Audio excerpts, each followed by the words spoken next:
Et nous revenons au plateau pour la dernière partie de cette émission. Nous abordons notre quatrième sujet sur le Togo Presse, la responsabilité des journalistes en question. C'est notre interrogation. Nous la poserons avec nos invités ici en studio, Rodrigue Aego, Credo Tété et Adam Adronou.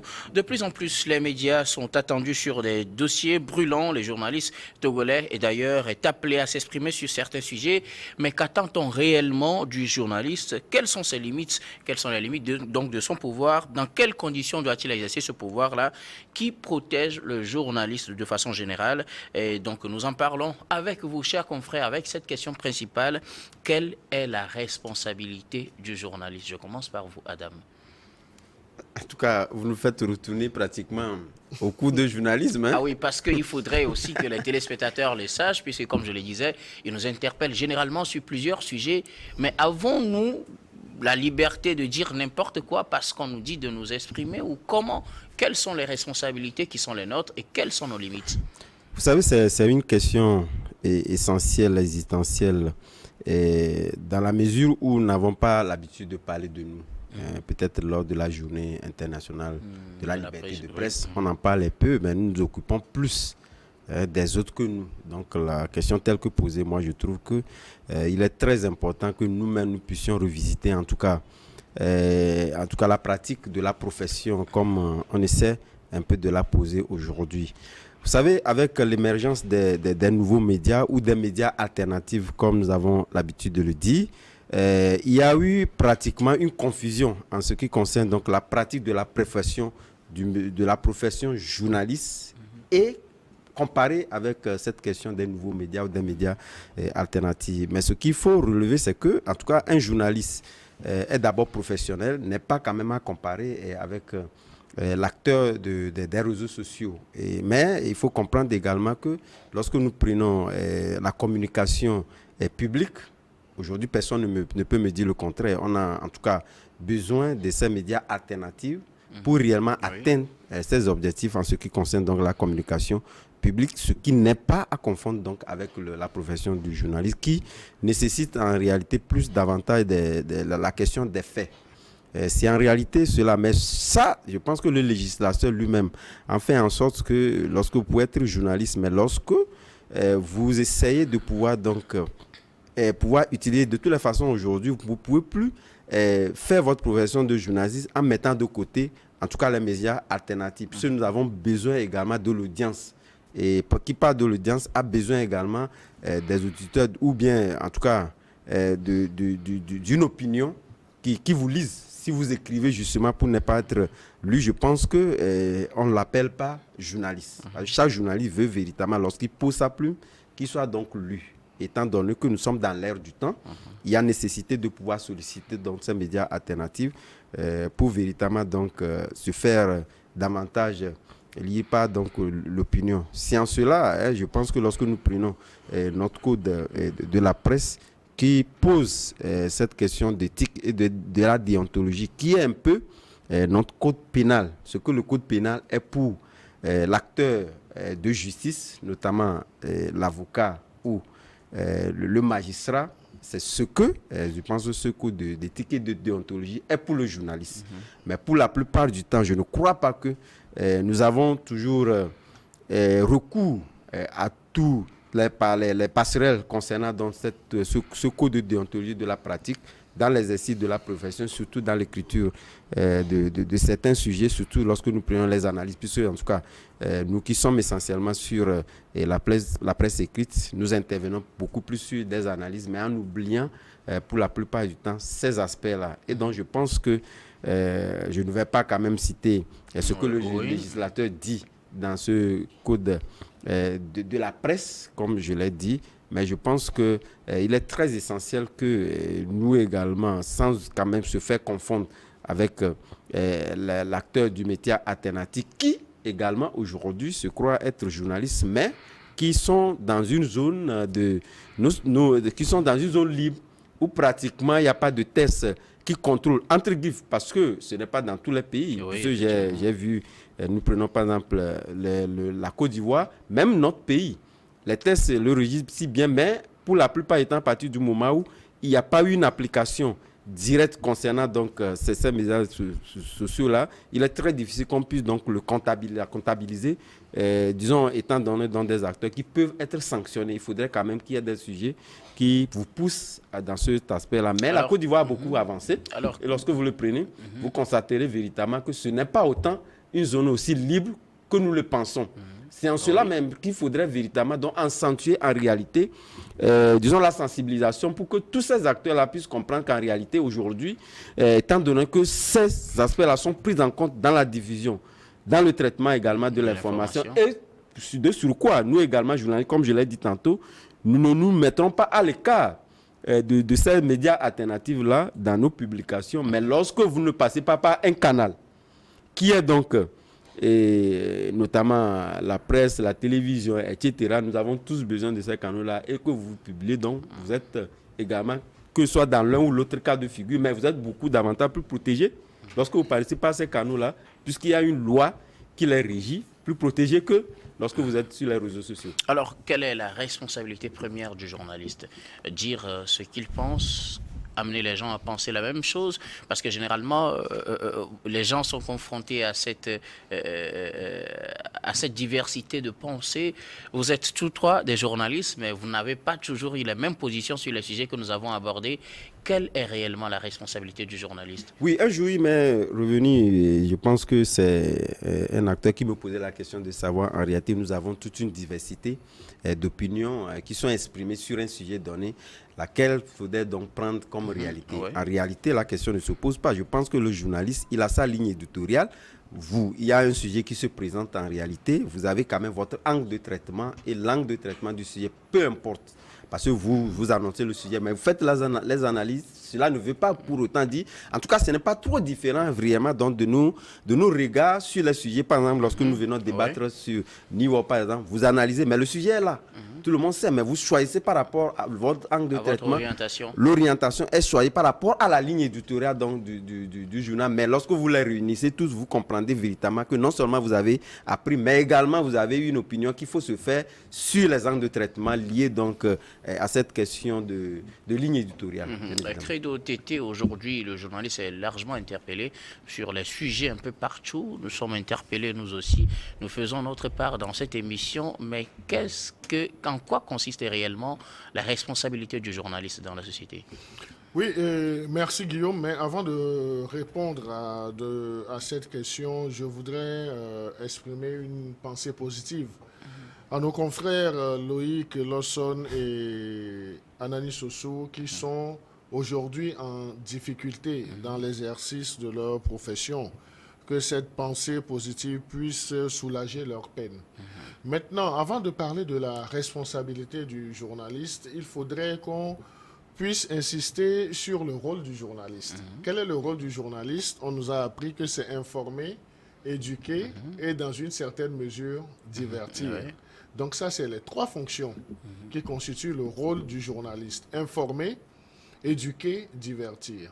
Maintenant, situer la responsabilité du journaliste, on va aller dans un premier temps sur le champ de la société. Donc une responsabilité sociétale, même du journaliste dans l'exercice de sa profession.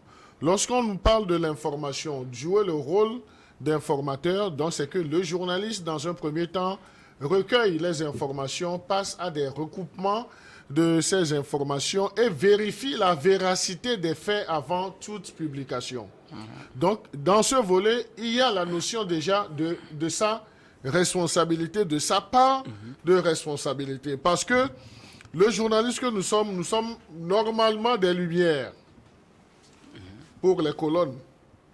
Nous sommes des éclaireurs.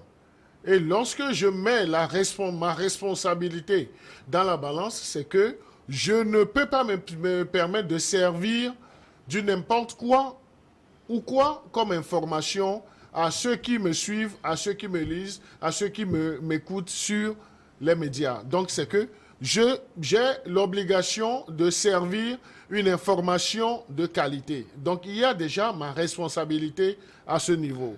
Je vais à la seconde marche d'escalier lorsqu'on parle de l'éducation. En tant que journaliste, j'ai un devoir de participer à l'éducation de la masse, à travers les informations que je donne, à travers la véracité, la consistance, et après avoir pris tous les gants pour recouper les informations et vérifier les faits avant publication, je participe à l'éducation de la société. Donc je crois que si nous prenons ces deux verbes qui sont, disons, des clés passe-partout pour les journalistes, donc nous devons savoir que nous avons une importance capitale, nous avons un rôle à jouer. Mais on ne peut pas jouer ce rôle-là en toute irresponsabilité. Ce que je veux publier, je décide de faire une investigation sur un sujet, c'est que je dois me donner et le temps et les moyens de parvenir à une investigation assez vraie. Qu'est-ce qu'on appelle une investigation assez vraie? On ne peut pas, une source, ne peut pas me donner une information, par exemple sur Guillaume, que Guillaume a fait tant, et je vais me remettre systématiquement parce que je veux être la première personne qui va véhiculer cette information. Je poste cette information, bien je traite cette information sans au préalable vérifier les faits, faire les recoupements nécessaires. Et vous savez, lorsqu'on parle en journalisme de recoupement d'informations, ce n'est pas toujours instantané. Ce n'est pas toujours. Ça peut prendre des fois, ça prend des mois, ça prend des années, où lorsque tu fais un vrai dossier, tu dois t'accorder tout le temps pour avoir tous les éléments d'appréciation avec toi.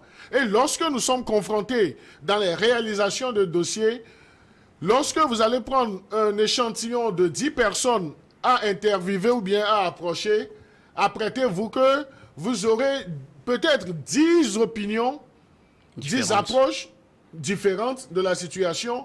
Et parmi ces approches, il y aura quelqu'un qui voudrait vous influencer en voulant vous amener sur un terrain.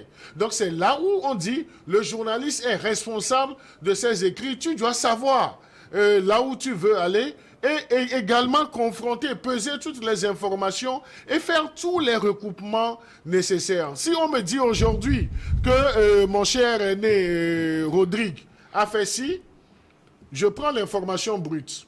Dans un autre milieu, c'est ce qu'on appelle l'exploitation des sources ouvertes. L'information est tombée, comme dans un panier, je la prends, mais j'ai l'obligation de vérifier tout, et c'est là où ma responsabilité est engagée. Je dois faire tous les recoupements nécessaires, mais lorsque je ne me donne pas et le temps et les moyens de faire toutes les investigations, les recoupements nécessaires, lorsque je me permets d'aller dans le sensationnel ou bien sur un coup de tête, non seulement le papier est léger, pour celui qui est professionnel, on sent que toutes les questions posées ou bien toutes les questions que nous devons nous poser avant même de rédiger un article de presse, parce qu'il y a des questions que le journaliste doit se poser. Et les questions-là, nous ne sommes pas dans un amphithéâtre de cours de journalisme, mais le professionnel des médias sait qu'il doit se poser un certain nombre de questions, et lorsqu'il n'a pas des réponses à ces questions, il doit s'évertuer à pousser loin les recoupements. Et ça peut prendre le temps que ça peut prendre. Donc c'est ce qui nous évite des ennuis, c'est ce qui nous évite même d'aller parfois dans du sensationnel.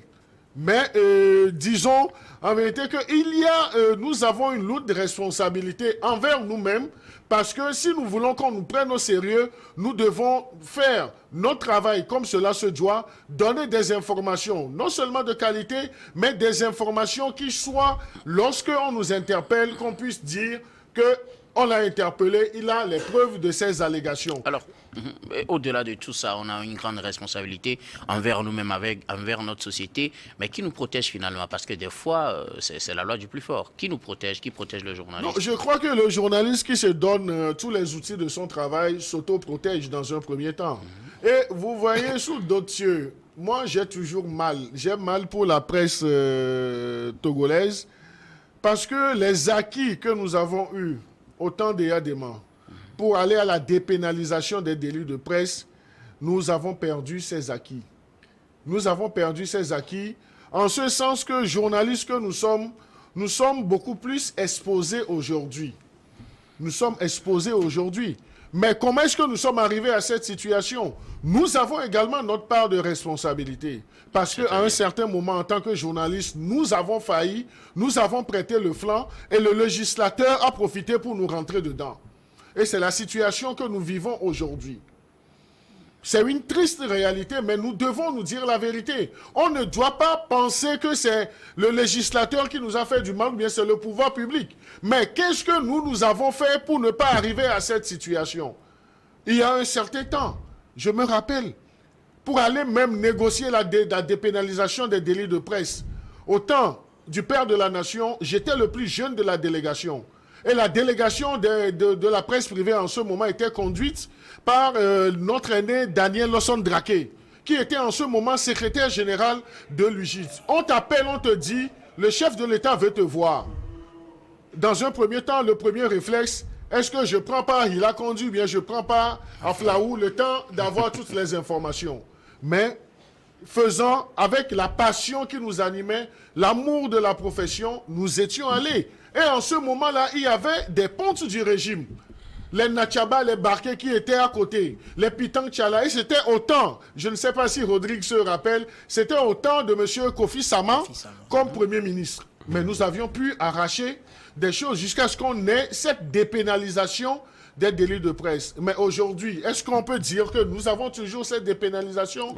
On ne l'a pas. Ce qu'on nous a donné par la main droite, nous-mêmes, nous avons prêté le flanc, on l'a repris par la main gauche. Et aujourd'hui, on nous oppose assez facilement et aisément le code pénal, l'article qui parle de la diffamation. Et si c'est que nous faisions notre travail avec doigté, avec responsabilité, et si réellement nos organisations de presse étaient encore puissantes, nos organisations de presse étaient soutenues par nous-mêmes professionnels, je crois qu'il y a des acquis qu'on n'aurait pas perdus. Donc la responsabilité du journaliste, pour revenir au terme, c'est que nous avons cette responsabilité de servir des informations de qualité et non pas de colporter des choses sur les gens. Si on me dit qu'il y a un incendie qui s'est produit dans le domicile de Adam, je dois avoir le courage d'aller moi-même sur le terrain. Je procède à des recoupements d'informations, mais je fais la descente sur le terrain. Je constate. Ça peut me prendre le temps que ça peut prendre. Mais on n'est pas obligé d'aller dans le sensationnel. On doit, lorsqu'on nous interpelle et lorsque, disons, on nous demande les preuves de nos publications, qu'on soit à même de dire que nous avons toutes les preuves. Voilà ce que nous avons dit. Voilà et les preuves qui sous-tendent cela. Mais lorsque nous nous retrouvons malheureusement dans cette situation où nous n'avons pas les éléments d'appréciation, c'est là où nous-mêmes, en tant que professionnels des médias, nous contribuons à la descente aux enfers de notre profession. La responsabilité du journaliste s'applique par rapport aux deux paliers de notre rôle principal, l'information et l'éducation. Voilà notre responsabilité. Merci beaucoup. Credo, je viens à vous, Rodrigue. C'est la même question, hein, juste pour comprendre en quoi consiste réellement la responsabilité du journaliste et finalement, qui protège le journaliste. Je vais aller dans le même sens que Credo en témoignant ma solidarité à nos deux confrères. Ils n'ont pas leur place là-bas. Le monde évolue et c'est une approche que je vais développer dans un premier temps qui répond à la seconde question, qui protège le journaliste. Nous sommes des journalistes, nous sommes informés. Il arrive qu'on trébute, pas par volonté souvent. Credo a parlé de sources d'information. Il a aussi parlé du traitement de l'information. Et il peut arriver que le journaliste, par inadvertance, soit piégé justement au niveau des sources de l'information. Mais qui doit le protéger, par exemple? Parce que si je prends le journaliste comme lanceur d'alerte, ce qu'il est en réalité aujourd'hui dans le nouveau monde, c'est que l'autorité publique peut intervenir parce que disposant des moyens pour vérifier l'information passée. Ça s'est passé au Ghana plusieurs fois. Dans un premier temps, c'est un journaliste qui a révélé des affaires de corruption. Et le réflexe n'a pas été d'arrêter le journaliste. Le réflexe pour le président de la République à l'époque était d'instruire la justice pour que la lumière soit faite. Et du coup, il y a eu une enquête ouverte. Et au finish, des têtes sont tombées, y compris l'ancien président de la Fédération ghanéenne de football. Récemment, toujours au Ghana, c'est la presse également, je dirais, en position de lanceur d'alerte, comme je viens de le dire, qui a parlé, qui a révélé la possession dans la maison d'un ministre de fonds. Qu'est-ce qui a été fait? La prise de responsabilité de l'autorité publique qui doit protéger la source de cette information, parce qu'il y a des cas précis dans lesquels le journaliste devient, lanceur d'alerte, devient source d'information et qui mérite d'être protégé comme nous-mêmes, on nous l'impose comme règle, parce que le journaliste ne révèle pas la source de ces informations. Et au Ghana, ce qui s'est passé, l'accusé en question s'est mis à la disposition de la justice, parce que le mécanisme justice fonctionne et tout le monde fait confiance à cette justice-là. Parce que la question qu'il faut se poser, est-ce que le chien a mordu Adam? Ce n'est pas une question de l'étendue de la blessure. Est-ce que le chien a mordu Adam? Oui, le chien l'a mordu. Et pour qu'on en arrive là, il faudra que l'autorité publique prenne ses responsabilités pour voir si, entre-temps, Adam porte une morsure, une blessure issue de morsure de chien. C'est parce que le monde est aujourd'hui manipulé par les politiques et qu'on leur a facilité la tâche en leur permettant de prendre des dispositions. Souvent, on les appelle contraignantes, moi je les appelle absurdes, pour nous contraindre d'être complices de graves dérapages qui protègent le journaliste. La question de responsabilité existe. Oui. Je suis une publicité de, je vais dire une bande-annonce de Reporters sans frontières sur France 24 qui dit, en décidant de devenir journaliste, je sais que je pourrais faire la prison. Je sais que je pourrais être assassiné. Je sais que je pourrais être poursuivi en justice. Je sais que je pourrais être contraint à l'exil. Mais je suis journaliste quand même. Vous pouvez faire votre travail de façon professionnelle. Vous pouvez publier les résultats de votre travail dans un dossier, dans un journal. Mais lorsque le politique décide de vous régler les comptes, on va vous régler la coupe. Avec ces lois, entre griffes absurdes là dont je parle. Mais vous avez une certaine fierté en vous parce que vous avez combattu le bon combat, c'est-à-dire autrement, vous avez fait le travail. Alors, donc aujourd'hui, moi je pense que c'est une question de réflexion profonde. Est-ce que le monde a besoin aujourd'hui des journalistes, oui ou non? Il y a un penseur qui a dit, s'il faut choisir un monde sans journalistes et un monde avec des journalistes, je préfère un monde avec des journalistes. Parce qu'un monde sans journalistes, vous savez, c'est un peu comme un village dans l'obscurité sans lumière. Et tout peut arriver. Parce que notre responsabilité aujourd'hui nous met aussi dans la position d'éveilleurs de conscience. J'ai posé une question à l'ancien président de la Aplusia concernant des affaires de corruption. Il y a des risques que nous prenons. Mais lorsque ça fait éclater la vérité, qu'est-ce que ça nous donne? Rien. Parce que c'est la passion que nous avons. Et donc, il y a certains traitements que nous ne méritons pas. Nous avons un défi à relever. Et ce défi, en termes de responsabilité, c'est vrai, à partir du moment où je décide de mettre quelque chose sur la place publique, je prends mes responsabilités. C'est-à-dire? Oui, à partir du moment où je décide de mettre quelque chose sur la place publique, je prends mes responsabilités.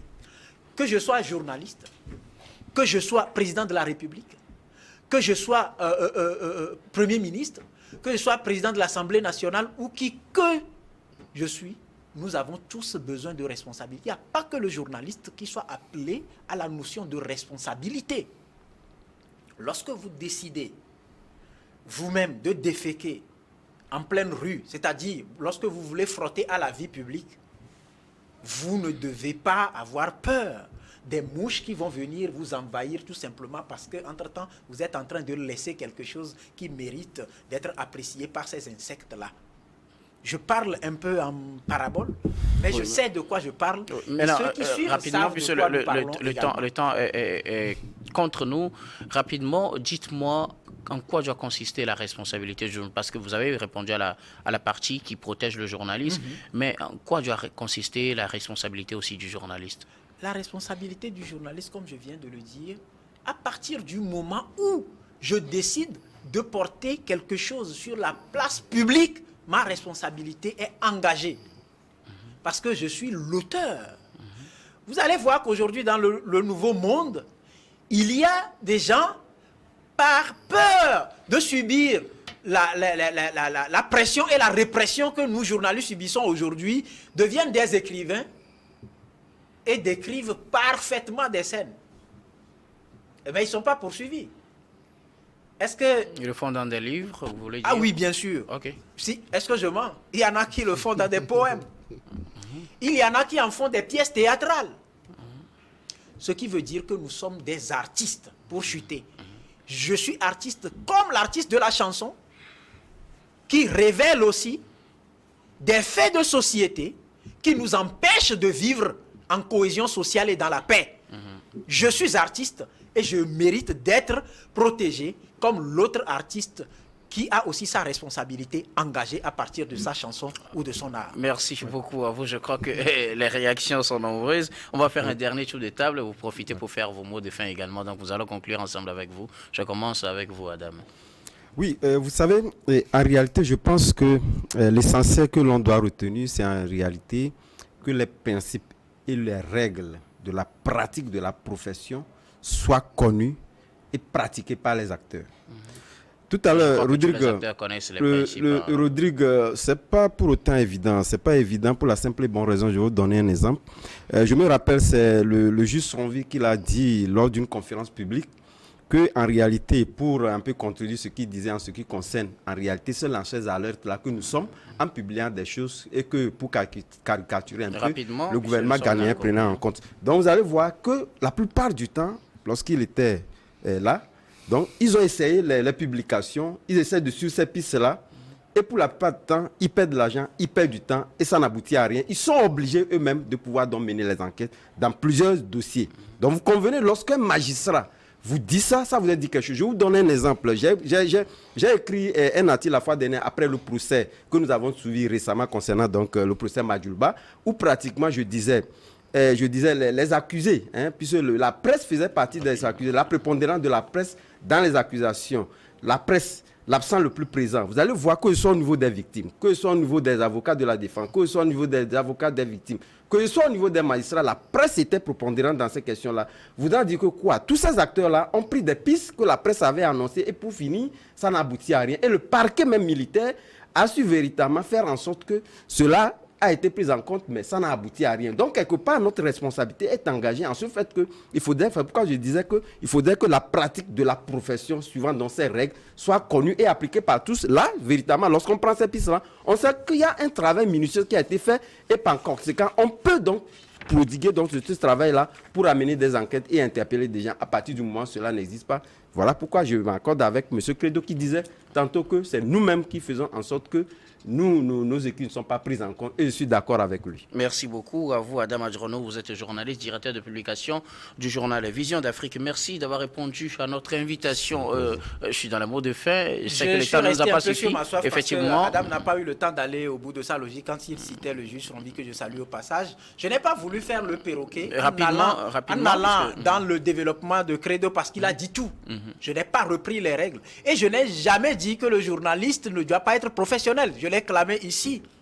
J'ai On abordé n'est plus sur dans un les autre débats, angle. s'il vous plaît, Oui, concluez. non, non, ça, c'est une moi non plus, décision je l'ai pas capitale. dit. Donc, du coup, pour, en guise de dernier mot, comme je l'ai dit, moi, je vais appeler juste tous ceux qui pensent que la presse ou les journalistes doivent être dans le viseur à comprendre que si aujourd'hui on les prend comme des gens dont le rôle blesse, demain on a forcément besoin d'eux pour penser d'autres blessures créées par d'autres personnes. Je m'arrête là. Merci beaucoup à vous, Rodrigue Aego. Vous êtes journaliste, analyste politique. Merci d'avoir répondu à notre invitation. Je vais terminer par vous, Credo Tété.